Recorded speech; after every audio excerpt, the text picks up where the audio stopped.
我哋個個都知嗰種感覺，將你所有嘢投入一個問題，結果卻返回你開始嘅地方。你花咗幾日時間喺一個無窮無盡、令人沮喪嘅清單上，重複做埋晒啲家務，攰到死。當我哋撞到呢啲牆，我哋嘅本能就係將個軚盤揸實啲。我哋假設如果我哋再努力啲，我哋純粹嘅意志力中將會衝破路障。事實證明，嗰種特定品牌嘅現代倦怠已經有幾千年歷史。你可以喺撒母耳記上第9章揾到一面完美嘅鏡子。當我哋低頭嗰陣，我哋完全專注於一日之中最直接嘅挫折。嗰塊地面景觀阻止我哋喺工作中睇到任何更大嘅設計。早喺掃羅戴上皇冠之前，佢只係個頭痛嘅家頭細務，佢老豆嘅牲畜走失咗。喺古代嘅田園經濟入面，呢意味住掃羅必須放低一切去揾佢哋。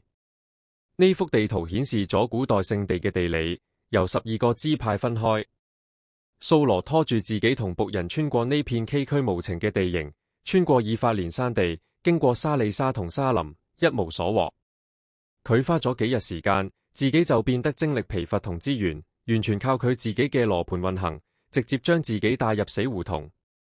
最後疲乏勝出，掃羅對僕人話：我哋返去啦，費事我老豆開始擔心我哋，而唔係擔心啲牲口。就喺投降嘅一刻，佢嘅僕人插嘴話：與其相信自己嘅追蹤能力，不如建議佢哋去附近嘅小鎮問一個神人，即係先知撒母耳嘅指引。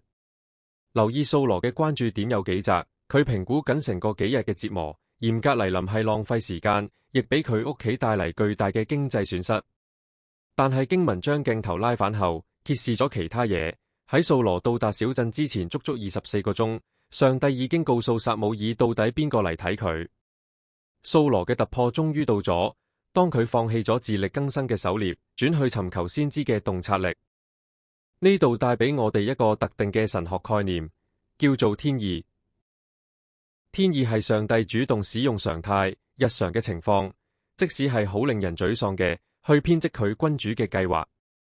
掃羅旅程嘅動畫時間線看似純粹混亂，由流浪嘅動物驅動嘅曲折，但下面係精準嘅編排。動物喺特定時間走失，而掃羅喺特定區域失敗，先至去到先知等待嘅地方。呢種編排發生咗，即使係喺人類失敗嘅時候。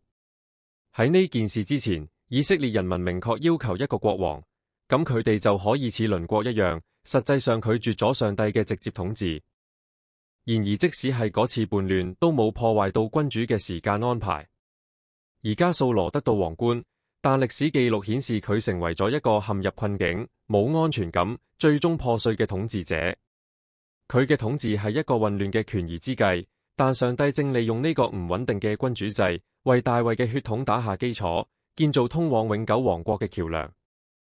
掃羅嘅受膏完全係偶然嘅，同時喺追蹤一啲頑固嘅牲畜。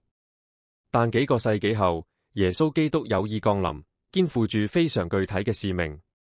第一位國王係個唔完美嘅人，拼命揾走失嘅動物，拒絕充當影子，指向嗰位完美嘅君王，嗰位有意踏入歷史，去尋找同拯救迷失人性嘅人。咁我哋喺星期二下晝點樣處理呢段經文呢？首先，你要忠於世俗嘅任務。如果掃羅冇全心投入嗰份乏味嘅追蹤爸爸嘅牛群嘅任務，佢永遠唔會同先知相遇。